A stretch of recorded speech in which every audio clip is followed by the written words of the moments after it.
il va devoir passer par la case prison. Ce lundi 1er mars, Nicolas Sarkozy avait rendez-vous devant le tribunal afin de recevoir le verdict final de l'affaire dite des écoutes. Pour rappel, l'ancien président de la République était accusé de trafic d'influence et de corruption depuis 2014, 2 ans après son départ de l'Élysée, suite à des interceptions téléphoniques entre l'homme politique et son avocat Thierry Herzog.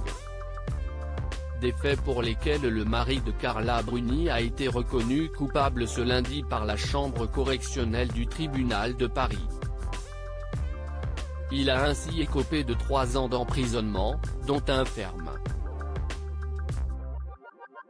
Le tribunal a estimé qu'un pacte de corruption avait bien été conclu entre l'ex-président, M. Thierry Herzog et l'ancien haut magistrat Gilbert Azibert, qui ont eux aussi été condamnés à la même sentence.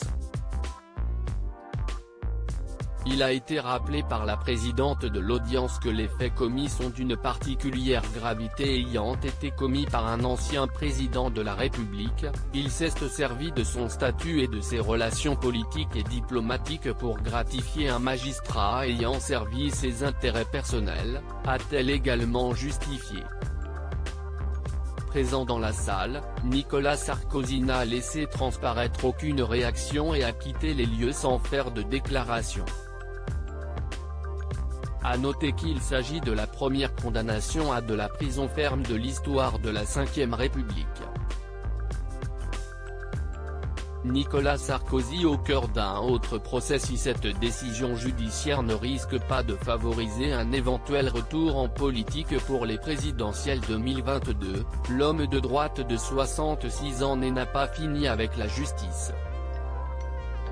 En effet, il va encore devoir se rendre devant la Cour le 17 mars prochain, cette fois-ci pour l'ouverture du procès de l'affaire Big Malion, autour du financement de sa campagne présidentielle en 2012.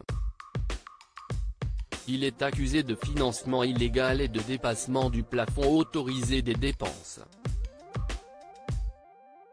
Il n'est cependant pas poursuivi pour faux et usage de faux, escroquerie et abus de confiance, contrairement aux autres prévenus.